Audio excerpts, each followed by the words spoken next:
لكل قضية جذور، ولكل قصة رواية، لكن لتحكوت محي الدين سلسلة لا تنتهي من القضايا. 100 حلقة من تحقيقاتنا لا تلخص ما صنعه وما فعله بمال الجزائريين. قصة تحكوت محي الدين من بداياتها قبل دخوله عالم التجارة والبزنسة، نبدأها من قصة إطار عجلة الشاحنة في نهاية الثمانينات إلى دخوله التجارة في سوق الغاية، وبالضبط تجارة الخضار والفواكه، وبعدها تجارة القهوة مع شريكه والتي لم تدم طويلا، فبعدما كسدت سلعتهم قاموا بإحراقها من أجل التعويض من شركة التأمين.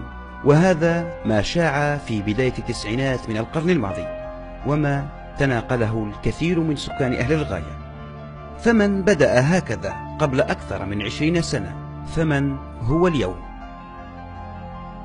تحكوت محي الدين القوة الضاربة بأسطوله في النقل وشركاته المتعددة وتجارة السيارات، وحتى تمويل الإقامات الجامعية بمادة الخبز وعديد المؤسسات الأخرى، كلها حجم لأعمال ظاهري، أما الخفي منه فهو منقول ومخبأ ومعبأ في أكياس إلى ما وراء البحر.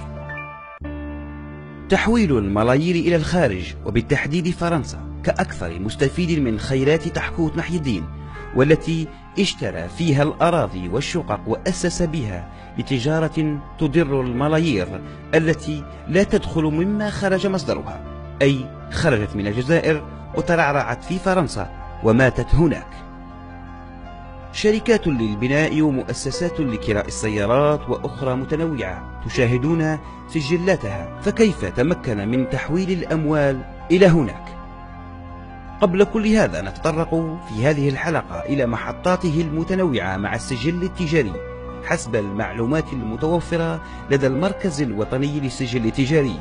نستدرج من خلاله بعض الأرقام وبعض العناوين المتفرقة عبر السنين، وكيف كان لتحكوت محي الدين عديد القيود التجارية لدى مصالح مديرية السجل التجاري منذ تاريخ أول سجل تجاري يستعمله.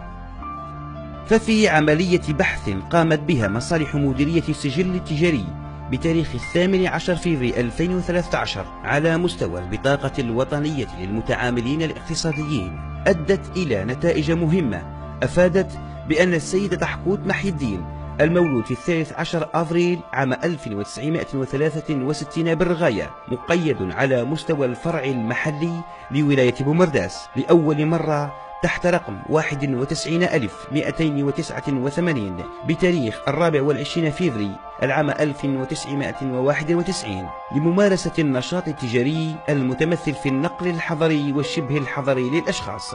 وفي تاريخ 20 أكتوبر العام 1993 تم شطب هذا السجل التجاري. تحكوت محي الدين مقيد كذلك للمرة الثانية تحت رقم 93,37,36,440 بتاريخ 25 أكتوبر العام 1993، وهنا لا يفصله عن شطب السجل التجاري السابق إلا بضعة أشهر.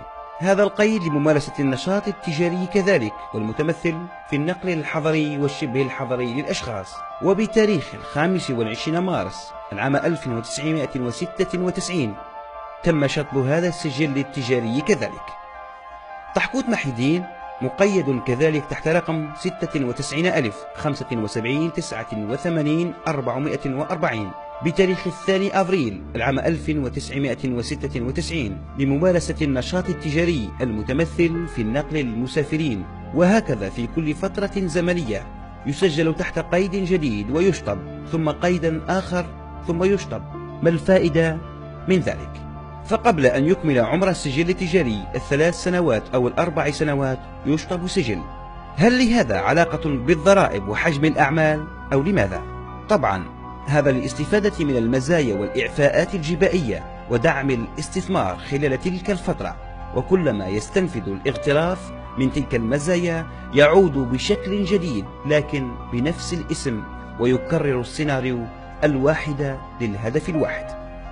في نفس عملية البحث تم العثور على 5 قيود ثانوية تحمل نفس رقم القيد الرئيسي على مستوى الفرع المحلي لولاية الجزائر العاصمة بتاريخ 31 ماي عام 2000 لممارسة النشاط التجاري والمتمثل في نقل البضائع على كل المسافات وعبر كل الطرق. وبتاريخ 8 أبريل 2009 قيد ثانوي آخر على مستوى الفرع المحلي لولاية الجزائر العاصمة لممارسة نشاطات متعددة، وقيد آخر على مستوى الفرع المحلي لولاية قسنطينة بتاريخ 29 ديسمبر العام 2009 لممارسة النقل الجماعي، وعلى مستوى الفرع المحلي لولاية تلمسان بتاريخ 13 أكتوبر العام 2010 لنقل المسافرين كذلك. وعلى مستوى الفرع المحلي لولاية سطيف قيد ثانوي آخر بتاريخ 24 أبريل العام 2012 وخاص بالنقل كذلك.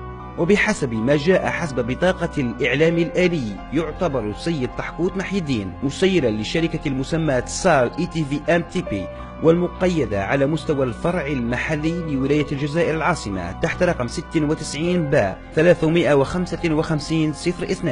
بتاريخ 28 أكتوبر العام 1996 لممارسة عديد الأنشطة التجارية. وبتاريخ 30 مارس عام 2000 تم شطب هذا السجل التجاري قبل أن يتم ال5 سنين من الوجود. ووجد كذلك طحكوت محي الدين شريكا في الشركة المسماة سارل ترانسبور المقيدة على مستوى الفرع المحلي لولاية الجزائر العاصمة تحت رقم 11 با 987-048 بتاريخ 3 فيفري العام 2011 والمعدلة في 17 سبتمبر العام 2012 لممارسة النشاط التجاري والمتمثل في نقل آخر خاص للمسافرين بالمقر الاجتماعي الكائن بالتعاونية العقارية المنار محل رقم 2 الرغاية الجزائر. لا ندري كم ستدوم مدة هذا القيد ومتى سيشطب كسابقاته من القيود من السجلات التجارية، فما أكثر السجلات وما أكثر الشطب وما أكثر الحافلات والشاحنات والتي تدر آلاف المليارات ولا تدخل إلا بعض الدينارات إلى الخزينة العمومية خزينة الشعب. وهنا ما لا يصب في الخزينة العمومية يحول أو ينقل بطرق تبقى مجهولة إلى أوروبا. سجلات تجارية أسسها بأموال منقولة إلى الخارج في عديد المجالات والتخصصات، وهي على التوالي: شركة أورومادرون والمتخصصة في كراء عديد الأنواع من المركبات والمتواجد مقرها الاجتماعي في 136 شارع جيارنو بمركز الأعمال كورالي 30900 بنيم الفرنسية.